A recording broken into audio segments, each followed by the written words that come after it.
Hi, welcome back. It's Vanessa Vollum again, president of CPI. It's been a few weeks since our last video, but today's video will focus on organizations that were in a relatively strong financial, operational, and cultural position prior to COVID-19.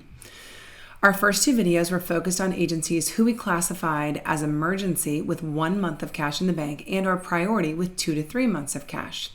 We focused on these agencies first because they had the least amount of runway to make quick and impactful decisions to save their organizations.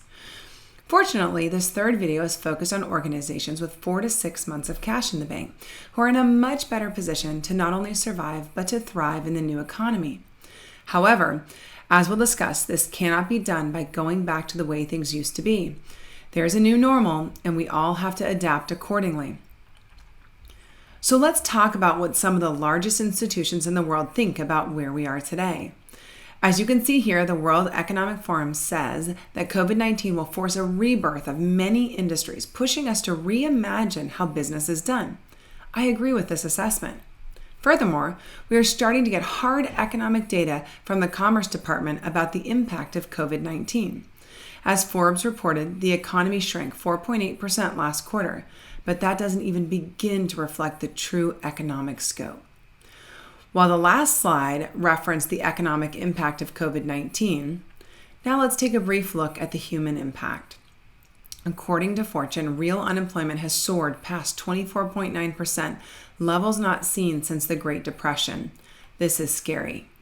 However, it's not all doom and gloom. According to Bain & Company, leaders who take decisive action now have an opportunity to transform their companies in a way that allows them to thrive in the new economy. As I discussed in previous videos, the onset of this now recession came on more quickly than anyone could have anticipated. Unfortunately, recovery cannot truly begin until we restart our economy. The challenge is there are dozens, if not hundreds, of opinions on how quickly this should happen. So what does that mean for us?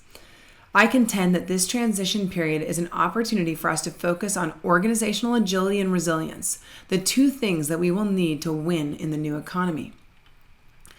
While there are differing opinions and tactics on what a better tomorrow is and how to take advantage of it, we are seeing some common threads among the recommendations. According to the World Economic Forum, it's going to be the combination of agility and resilience that will enable you to thrive in the short and long term. Agility being how quickly you respond to unexpected events, and resilience being how many times you stand back up after being knocked down. It's likely that you will need to go through multiple iterations of your business model over the next 3 to 24 months to keep pace with changes in the economy. One of the highlights of this study is the statement that businesses will have to reevaluate where they must be strong and where they must be flexible. I totally agree.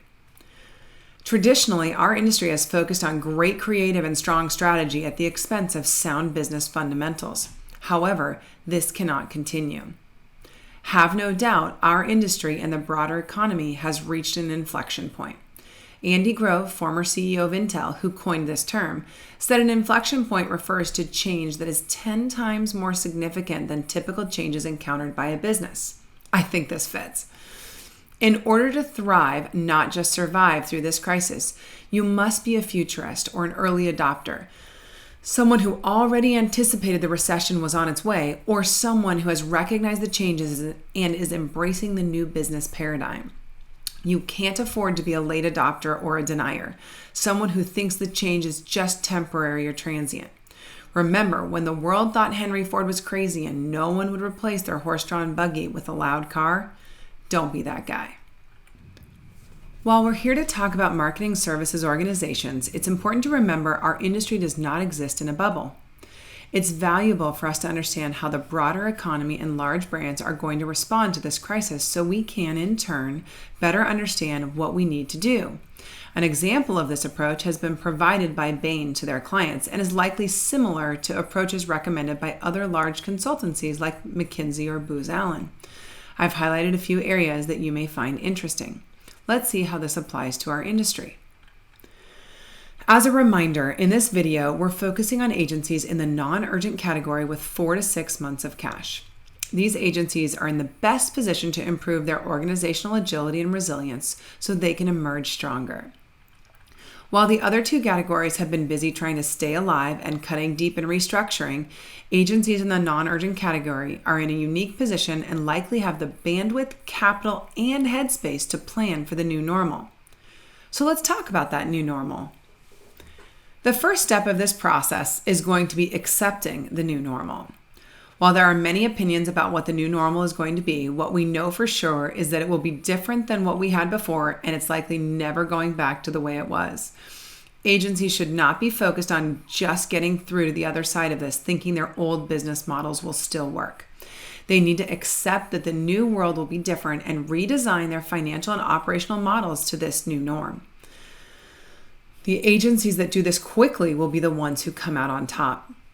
So what do we know about the new normal? Well, we know that the economy has been severely damaged and will take years to recover. Your clients, depending on their industries, have been profoundly affected as well, meaning that the budget cuts you've seen initially may become permanent. Brands will be under increased scrutiny from their CFOs to get more for their marketing dollars, resulting in continued downward pressure on rates again, and an increased demand to prove ROI. In addition to that, for an industry that has traditionally shunned remote work due to the need for creative and strategic collaboration, we may be forced into a mixture of remote and in-office work environments for the long haul, all while still needing to produce great work quickly. So, what does this mean? This means our industry must evolve. While you still need to be careful not to needlessly burn cash, you are in a good position to be at the forefront of this evolution. And that leads us to the stimulus packages. Before the government relief packages were announced, many agencies were getting ready to lay off 15 to 20% of their staff in order to make it through the crisis without depleting all their cash reserves. Then the stimulus packages were released and many agencies did not lay off employees, planning to cover them using stimulus dollars. But the stimulus packages didn't actually fix anything. The economy is still broken. These funds just bought you time. So don't waste that time waiting for things to go back to normal because it isn't going to happen. And don't go into debt to pay people who don't have work to do right now and who may not have work to do in the future. Holding on to these employees will not be viable once the burden is fully on you and will just hold you back from evolving. However, if the funds were a straight grant, credit, or forgivable loan, this is your opportunity to actually work on your business versus in your business, so don't waste it. Just remember, as I said in the previous videos, whatever you have to do, do it with integrity and compassion. Let me begin by saying that every cloud has a silver lining. The silver lining for this crisis is that we have been given an opportunity to pivot and be entrepreneurial again. But you're not starting from scratch. You have an established brand, proven capabilities, an install base, and a talented team. So use this opportunity to shed what's not working and use your talent, assets, and experience to move forward with everything that was good. All of your excuses to not change just flew out the window. If you can take advantage of this, you will be well prepared for the new normal. This is obviously much easier said than done. However, the best place to start is to work hand in hand with your core leadership team to redefine your ideal market niche, verticals, and capabilities. Perhaps this is the time to pursue new markets or new capabilities that were too scary or too tough to break into in the past. Let me give you an example. If you're an event marketing company, this probably isn't the time to figure out how to put on better physical events. Instead, you could pivot to becoming the leading expert in virtual events, or take a capability that you use in event marketing and apply it to a new vertical. The catch is that 100% of your leadership team must be aligned to achieve this pivot. But it's not enough to just have a vision. As we all know, a vision without a plan is just a dream. We also know that hope is not a strategy. You need to build an operational and financial model to ensure that your vision is viable in execution. Modernizing your operational and financial model to your new vision will help you determine the right amount of investment and timing for your pivot while making sure you keep financially stable. Think of it as your roadmap.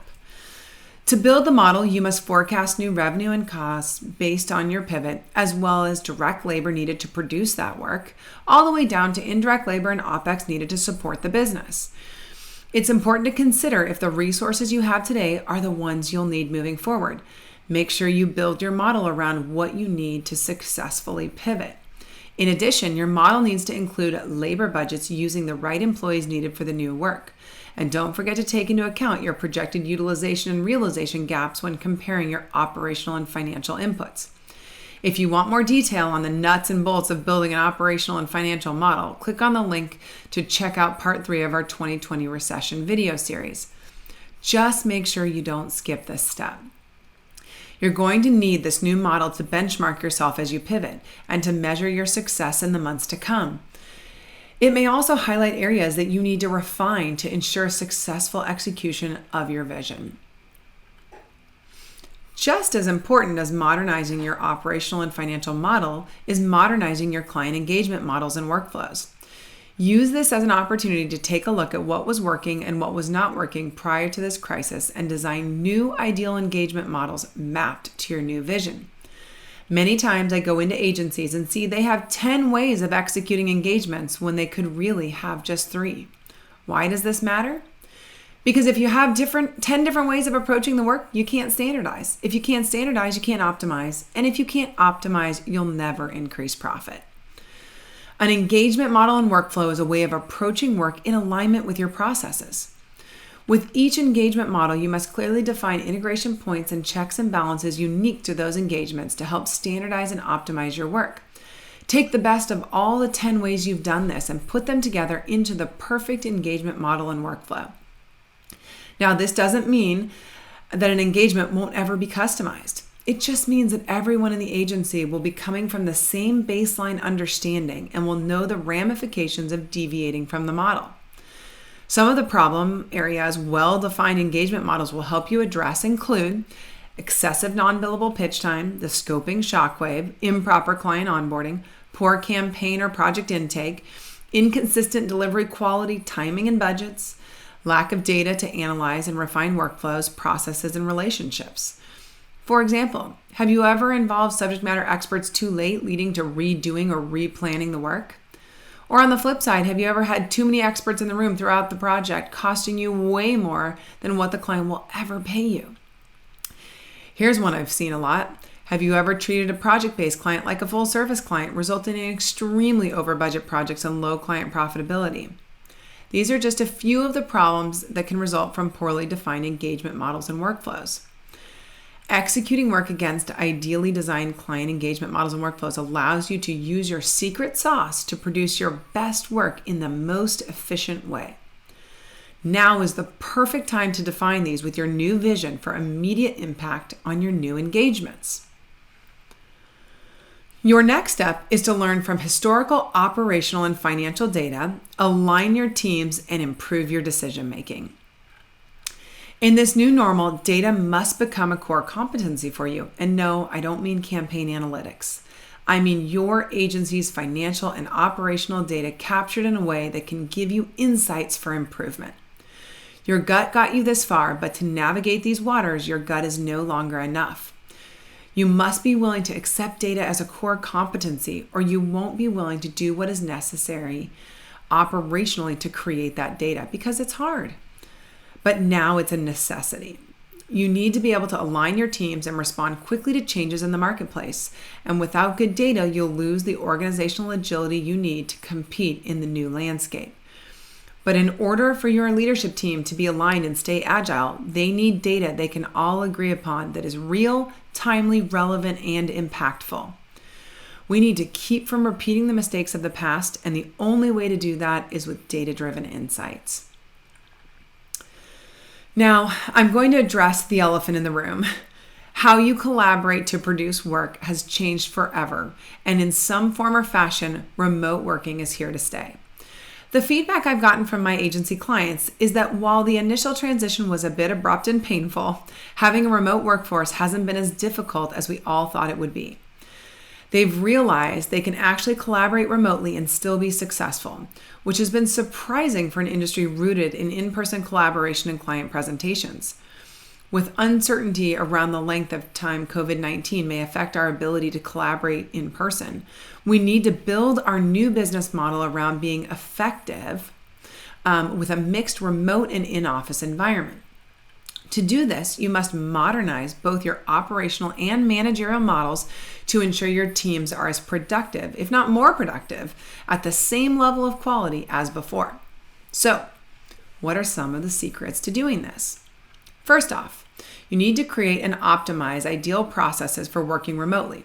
We all went remote so quickly that you may have created a suboptimal approach just to get by.